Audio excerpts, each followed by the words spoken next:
Welcome to Freedom Through Fitness, the podcast where we explore how strength, movement and resilience can transform lives.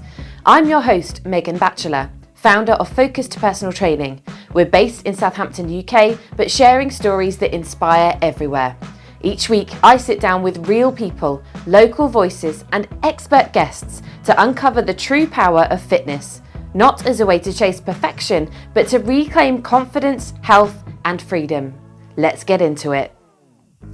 In this episode, I'm joined by Dave Hurlock, a local Southampton resident whose story is a powerful example of how strength can show up in many different forms. Dave was born with cerebral palsy and spent much of his early life hearing what he couldn't do, but over the past year, he's flipped that narrative, stepping into the gym for the first time, discovering his capacity for movement and building a new kind of confidence. We talk about how it felt to walk into the training space for the first time, what it means to train when your body moves differently, and how fitness has started to impact everything from his mental health to his independence. This isn't a story about perfection, it's a story about progress, self-belief, and proving, most importantly to yourself, that you can do more than you think. Let's get into it. They decided that it would be better off for me if they actually broke the leg and reset it straight. Welcome today to the Freedom Through Fitness podcast. Dave, I'm really excited to have you here. I'm very grateful for you sharing your time with us. Great to be here. So we are going to go straight in and go right back to the beginning. I know that everyone would really like to get an understanding not only of where you're at now, but where everything began for you. So can you tell us a little bit about your background, right from the word go, really? Well, I was born in Plymouth and I'm a twin. I'm 6 minutes older. It's very important. And I've got cerebral palsy, but my sibling doesn't. Mm-hmm. And so that was quite difficult for me when I was growing up, because there was a lot of comparison going on. Mm. There was a lot of physio and things going through the first stages of my life. So fitness and things didn't really come into play because I couldn't really get around. Mm-hmm. There was a lot of resetting of plastering up and doing all this other stuff and just trying to get as much movement in my left side as I possibly could. Mm-hmm. That changed around, I'd say 9 years old, when they decided to fix my leg because my leg was worse than it is now. Mm-hmm. It's straight now, but it wasn't then. It was to an angle. Mm-hmm. So I had to wear a splint, which was essentially one big spring that fit into the bottom of my shoes and forced my leg outwards. Mm-hmm. That sounds painful.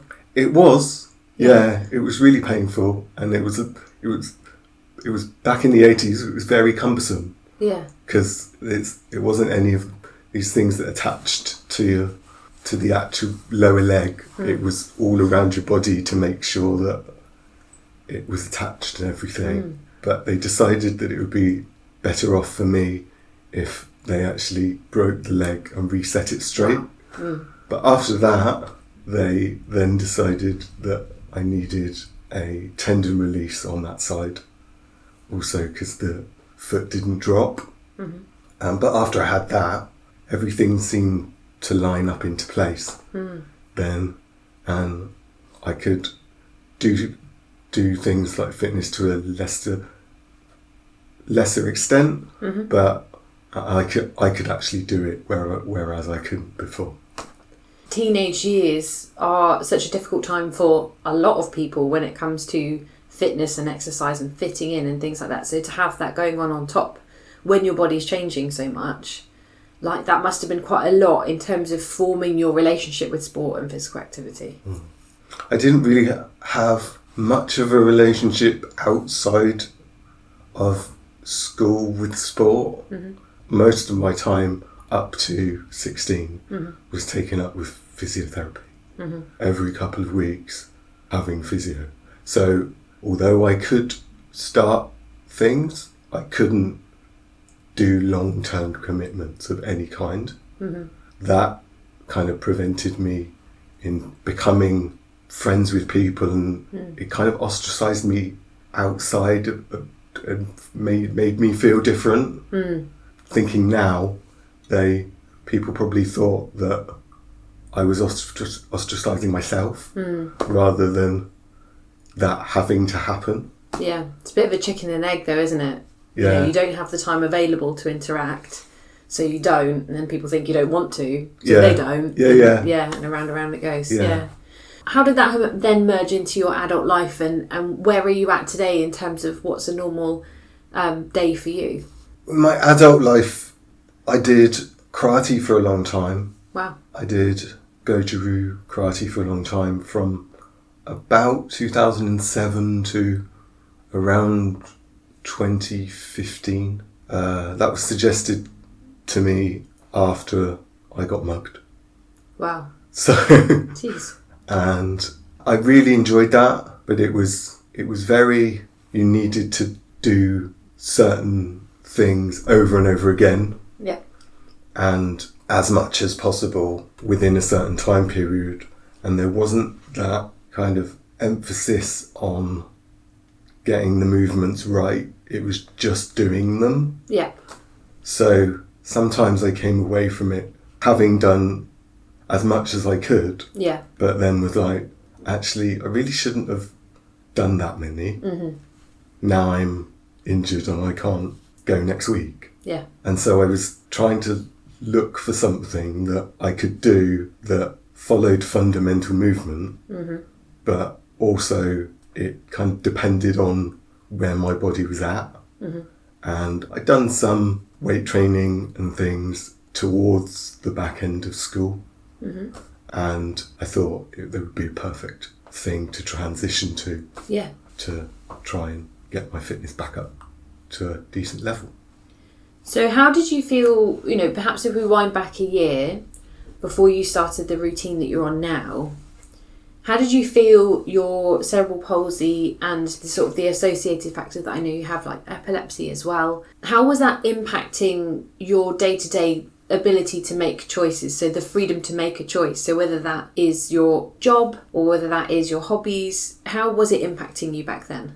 The epilepsy affects a fair amount because I mainly have seizures when I'm tired or stressed. So I need to be mindful in how much I actually pack into my day, because if I am tired or excessively tired, then they just will happen. The cerebral palsy at that time, before I started training, I was moving around a fair amount. I was walking to and from work, but the strength wasn't there. So me walking now is different to what I was like me walking then. Me walking then, I was shuffling around. I was like dragging my feet because they'd lengthened the tendon on the left side when I was a kid. Although I can move it downwards now, it also causes foot drop because I can't bring it back up again. And so if it was shuffling along the floor, then I'd end up catching my foot on something and then falling over. As you're listening, you might be feeling that spark, feeling inspired to explore how fitness could become part of your own life and help you to live with more energy, confidence and choice. If that's you, I'd love to invite you to visit freedompod.focusedpt.co.uk, where you can book a free discovery call with the Focused PT team of experts and find out what working together could look like. No pressure, just a real conversation, because you deserve to feel strong. You deserve to move through life feeling proud and not punished, and it's never too late to put yourself first. And now, back to the conversation. The main impetus for me to actually start coming was in the March of last year. I fell over and then couldn't get back up again. People had to quite literally lift me back up. Yeah. And I was like, need to do something about this. Yeah. And I think, whether that is through a physical disability or whether it is through just inactivity, which would generally start to impact people maybe in their 60s or 70s or something like that, that concept of losing that independence, like if I fall, can I get myself back up again, is quite a scary thought. especially when, you're living on your own. If you have a fall at home, who's going to sort of pick you back up and things like that as well. So I suppose it was quite an important thing to you to know that you started to, I suppose, take a hand in changing that pathway for yourself. So I'd kind of like to take you back to the mindset that you had perhaps before you started your current training routine. Did you have any fears or concerns or anything that kind of held you back from perhaps starting it sooner than you did? I'd gone to a lot of commercial gyms. They do the thing commercial gyms always do, which is they give you a half an hour induction and then they tell you to crack on, basically. And then you wander around the gym, following other people around the gym like some weird stalker, trying to see what they're doing. It kind of doesn't work because you're trying to figure out the machine and then you're trying to figure out your nutrition and you're trying to figure out everything else, and you ultimately then your brain explodes. Yeah. And then you're just like, why am I doing this? It's such hard work. I don't need this. I didn't want to go back to that environment. So when I was looking, I was PT with community is what I put in Google when I searched. Yeah. You guys is what came up. Yeah. And that first time that you came in, and obviously I remember meeting you for the first time then, but again, was there still any lingering kind of apprehensions as you walked through the door? Did you have perhaps some expectations of what the next few weeks were going to be like? I didn't have any expectations as such. There's always that bit of doubt. There always will be. Or can I do this? Can I do this? I'm not a person that has forethought of, I can do this and I can do this and I can do this. I have to do it to prove to myself that I can.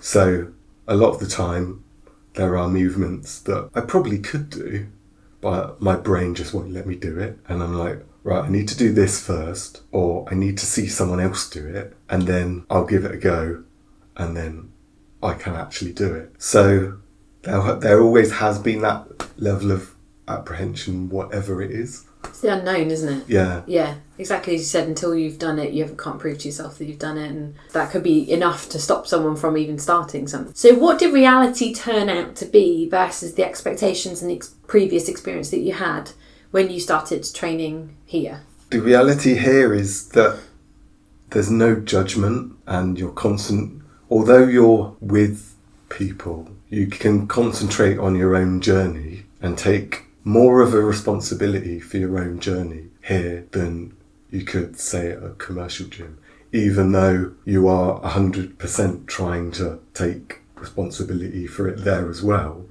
Here you don't have to worry about the movements because that's all done. I know what I'm going to do because the program's sorted. So it gives me time to go, right, the nutrition part is the most important. Because if I can get the nutrition on point, plus turn up, and turning up's easy, right? You just get on a bus and get to a gym at the right time. So it's a bit of like a lifting of the mental load. It's like, as long as I can get myself here, then I know the rest is golden. Yeah, and then it's like, then you can kind of drill into your nutrition. So it's like, I was eating ready meals because I don't really cook from fresh because I can't cut stuff. So I was like, when I started, I was like getting just ready meals with the traffic light system, right? So red, amber and green. And I was like, right, what's the first thing that I can do to sort out my nutrition? I can get ready meals with amber and green on it. And I did that in lockdown, and I lost about 10 pounds, 13 pounds from just doing that with no exercise. And then it was like, okay, now what can I do? Now I need to eat extra protein. Now I need to take out the sugar. Now I need to do this. Now I need to do that.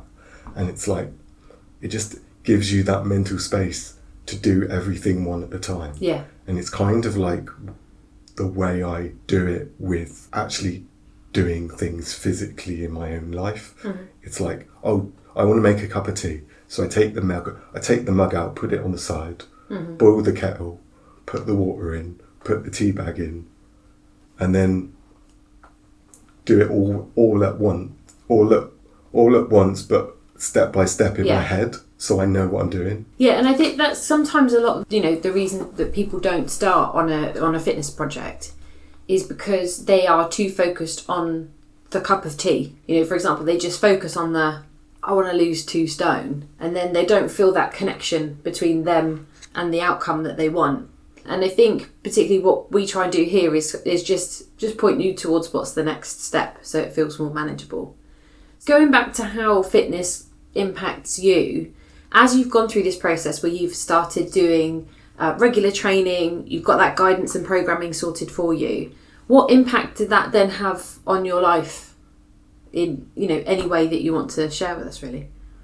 Everything's opened up. When I started, it started off as being a training journey, but like halfway through, I lost someone quite close to me in quite horrible circumstances. Having somewhere to be, having somewhere to train made me get up in the morning. It was those little mini wins, right? So you come along, now I can do this, now I can do this, now I can do this. And it was just like, slowly as we've gone on right till now,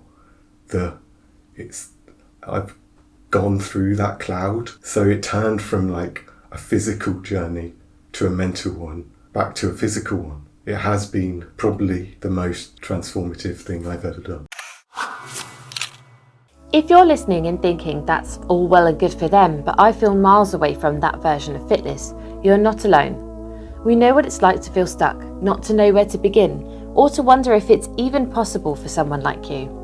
The Focused PT team is here to meet you exactly where you are. No judgment, no pressure. Just a real conversation about where you're at, where you want to go, and how we can help you to finally break through what's held you back. Because putting yourself first isn't selfish. It's how you build a stronger future for yourself and for those you care about. You are worthy of more energy, more confidence, and more freedom. And your first step is just a few clicks away at freedompod.focusedpt.co.uk. Now, let's get back to today's guest.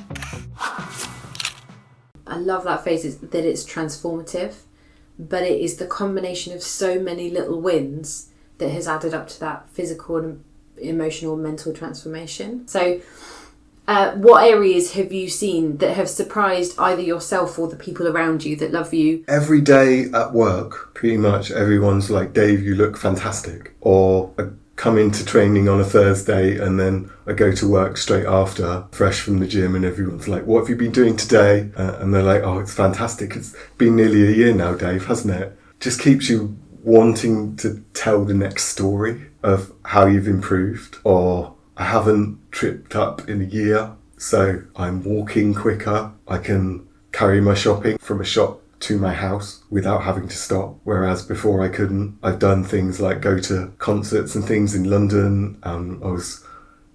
We were just about to get a train, and I think it was like 5 minutes till the train was going to leave, and we were down the bottom of an escalator, and I ran up the escalator, sat down on the train and was like, what have I done? Because I just can't believe it, because it's just like there's so many different things. Like my wrist has got better with the spasms and things. The epilepsy, I used to get quite more significant twitches than I do now. There doesn't seem to be anything stopping me anymore.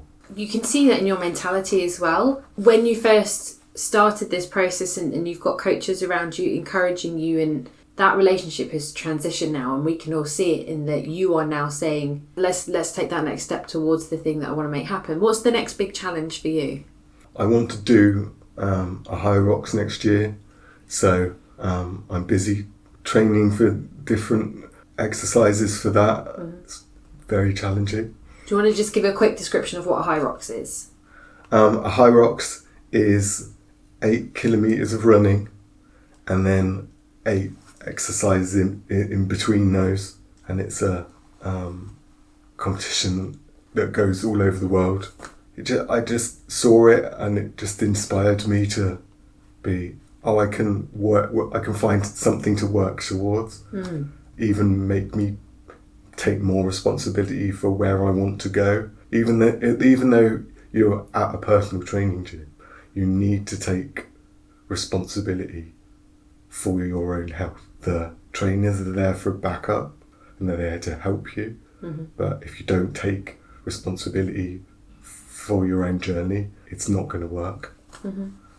So it just helped me. That's really, really exciting. If you were to speak to yourself back when you first came in for that consultation, that meeting, to talk us through what you want and what you expected to happen, is that something you would have thought back then? No way. Back when I wasn't training, it was like low sofas and I'm out. Yeah. Like, I can't get up. Uh-huh. There was nothing. Yeah. But now I'm like running 3K and it's like, it's a bit crazy, but it helps you push yourself to a limit you don't think you can get to. And that's a lot of the times when I was, say, at commercial gyms, that was something I encountered a fair amount, is they took a look at me, and the fact that I came in with the walk that I do and was like, oh, he can do like 5 step-ups. And so like, so where's the workout? I've come for a workout and you've given me like 5 step-ups. So it was just like underestimating what my actual limits were.